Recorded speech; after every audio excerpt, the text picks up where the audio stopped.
When organizations talk about outsourcing or modernizing facility spend and payments, the conversation often jumps straight to technology or savings.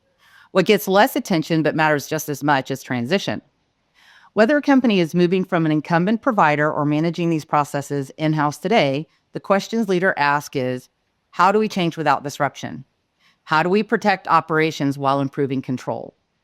Today's conversation is about how SE Advisory Services and CAS Information Systems work together to manage that reality, combining advisory leadership, disciplined execution, and institutional accountability so enterprises can modernize without losing control. Today, I'm joined by Jeff Floyd, VP of Global Data Operations, SE Advisory Services, and Todd Wills, President of CAS Information Systems Facility Expense Management Division. So today we're going to be asking you some questions, gentlemen. And first I'm going to start with Jeff. Jeff, from your perspective, when enterprises begin evaluating a change in how facilities expense and payments are managed, what are the biggest risks leaders worry about during that transition? Yeah, thanks, Teresa, and good to be here with you and Todd today. Let me just break down two areas real quick that we see all the time when talking to customers. Number one, there is a large trust element, and it centers, I think, around the loss of control that customers might worry about and what that might lead to. So whether that's operational or kind of internal disruptions, process changes, particularly in an accounting environment, are difficult. Changes to how communications are managed, and then kind of the concern around loss of visibility when you're partnering and handing off to a partner.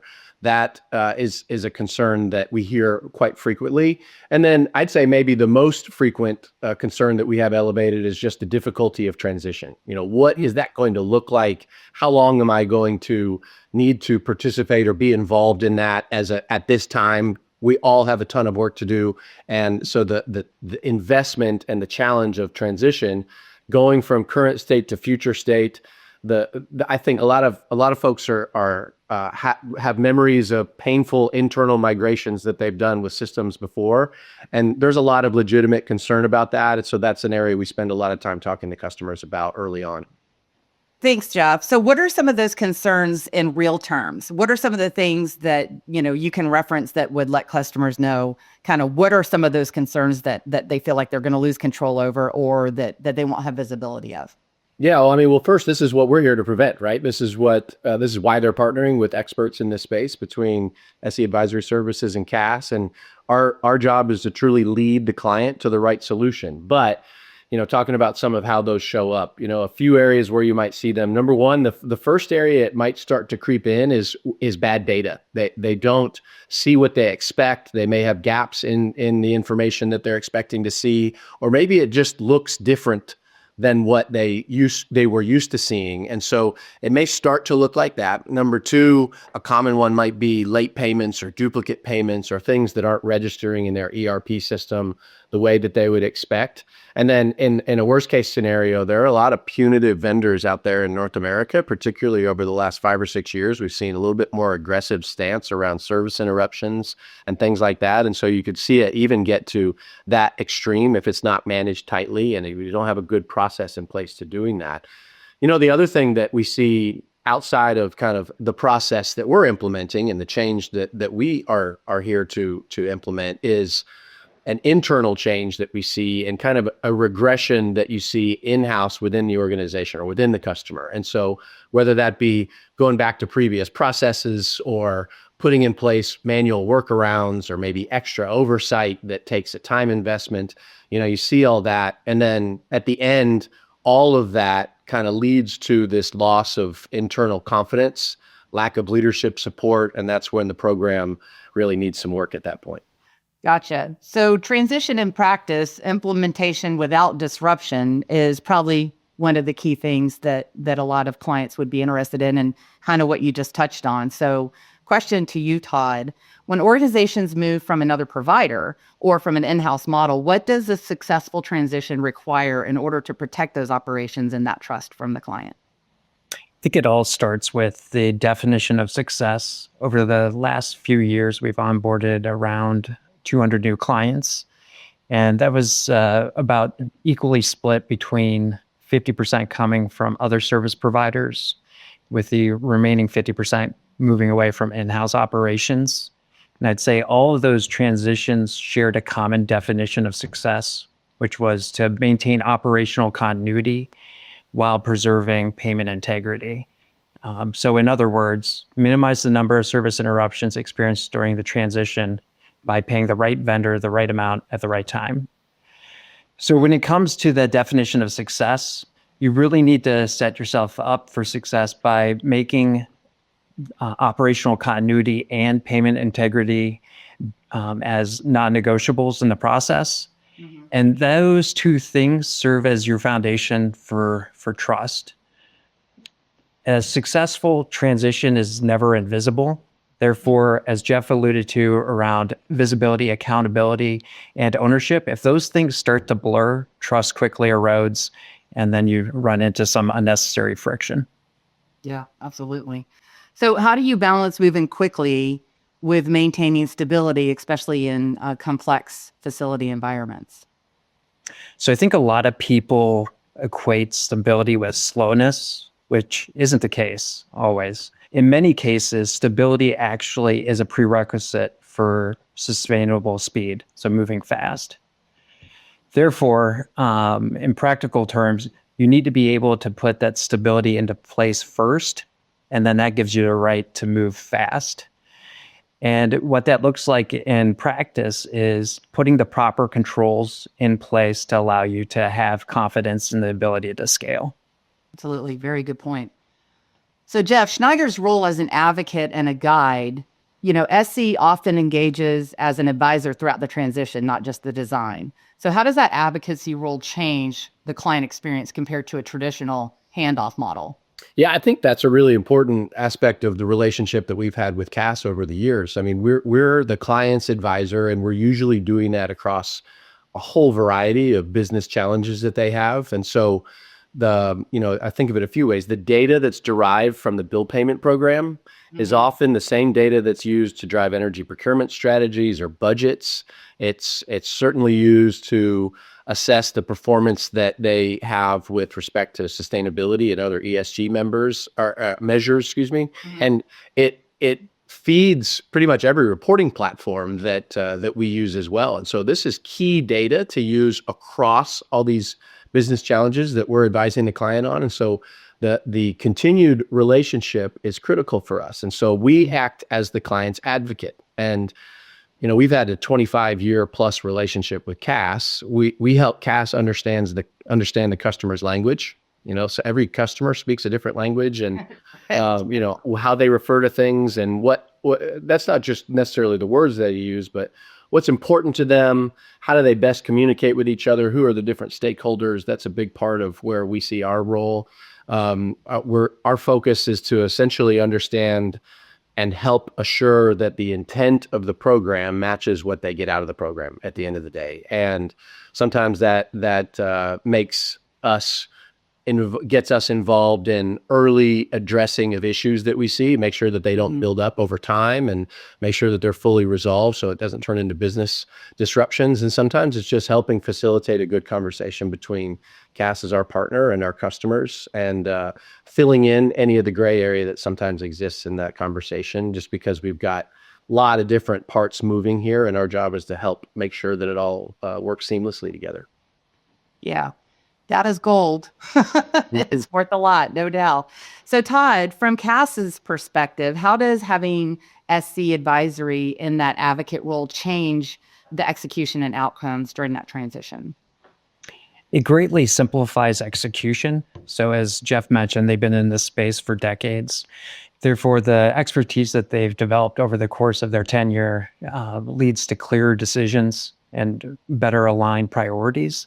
So that greatly reduces the friction that commonly pops up during transitions. And I'd like to echo maybe one thing that Jeff said is around the expectations. That's usually a major source of friction. And it's great that Schneider Advisory Services is able to address that pretty early in the process to set the proper expectations. So the client knows what is in front of them and how we're going to address or try to mitigate some of those common frictions that will inevitably pop up during a transition. Yeah, Teresa, Todd also mentioned these controls that exist, and we use the term playbook at the beginning of an implementation. We're putting together this playbook, and it describes CAS's processes. It helps the customer understand what aspects of those processes can be configured versus those which are standard and are part of the controls that exist. And so building out that playbook to both help the customer understand what to expect and how these things will work, but also understand what decisions that they make and how those decisions can drive performance. That's a good example of how we kind of partner together, and that document lives and breathes over time and may evolve as the program needs to evolve. Right. I mean, I think alone, the SC advisory and CAS, the long-term relationship and the level of experience that everybody brings, I think together work very well to help make sure the client, because, as we know, implementation, transition can offer challenges, is that open communication. And I think the partnership is probably one of the most important things because it's coming from two different areas, but working together as a team. So why does this partnership work, particularly during that transition, in a way that enterprises couldn't achieve by engaging these capabilities separately? I view CAS and have worked with CAS as an expert in the payable space. I mean, the volume of transactions that CAS handles is second to none. And we specifically work with CAS and have around utilities, but that obviously goes broader than utilities. Our job has been to understand energy suppliers and the data that can be extracted from the payment process and how it's used. And so, we can leverage this partnership and the program that we build with customers to assure that those benefits are really maximized across the customer's organization. I think one other thing that I'll point out is, having done this for a long time, I'm getting ready to celebrate my 28th anniversary here at SC Advisory Services. And I remember some of the wounds of how others have done this in the past. And one thing I think maybe some customers have forgotten about topics like the risk of funds, and the security that CAS brings. I mean, we see this in our everyday lives. If something hasn't happened in a while, maybe we forget and stop worrying about it, and until you have to worry about it. And so I think partnering with CAS gives my customers a level of assurance and security that's really important to us. And that goes really way beyond day-to-day performance. And that's really been key for us. Absolutely. Thank you. Todd, what are your thoughts? Well, I haven't been in the space as long as Jeff, but the one thing that amazes me is just how our partnership has evolved over those decades of working together and serving hundreds of different clients during that tenure. And from my perspective, I think it works because it's designed to be one operating model rather than two separate solutions. And this one operating model allows us to play to each other's strengths. So Jeff did a great job of talking about it in more detail, but just at a 10,000 foot level, I think Schneider Advisory Services, right at the end of the day, is focused on making those decisions that are aligned to the desired outcomes that they're striving to achieve on the client's behalf as their advocate. And then from a CAS perspective, we're focused on executing those decisions with the proper controls in place and the discipline to see it be successful. Right. And Jeff, had mentioned about the security and funds. I think that is definitely one thing that sets us apart in this industry. And so, Todd, can you talk about that just a little bit, our financial stability of why that is different compared to maybe other models? Well, we have a slightly different business model than everyone else in the space. So we're vertically integrated with a bank. So as being a banking holding company, we are held to a different standard. We have to comply with Federal Reserve Bank standards as well as some other regulations that our competitors aren't necessarily held to the same standard. Therefore, that gives us a little bit better position when it comes to the discipline and controls that we have in place around our processes from a payment perspective specifically. Gotcha. Very good. So, what leaders should expect? So, for facilities and finance leaders considering a change, what should they expect from a well-designed transition, and what should they not accept? Jeff? Yeah, I think leaders should expect first that they're working with a partner who they're going to build trust with, and that trust is going to be honored throughout the process. I think they should expect that there is continuity from kind of old way of working to new way of working, and our job is to bridge that and to facilitate the path to the new way of working, and to really continue to engage different stakeholders, both in-house within your organization as well as with suppliers and partners, and make sure that that goes well. At the end of the day, the customer is going to have a better process and more controls and more reliability coming out of this transition than before they went into it. I would also say, a successful transition is not a mystery. It has certain characteristics. I think we both touched on some of these. The three probably most important, right, is visibility, accountability, and ownership. And if those three elements are present, I think you're setting yourself up for success when it comes to a transition. Gotcha. Lack of visibility, lack of ownership, and loss of control, especially disguised as progress, are design failures.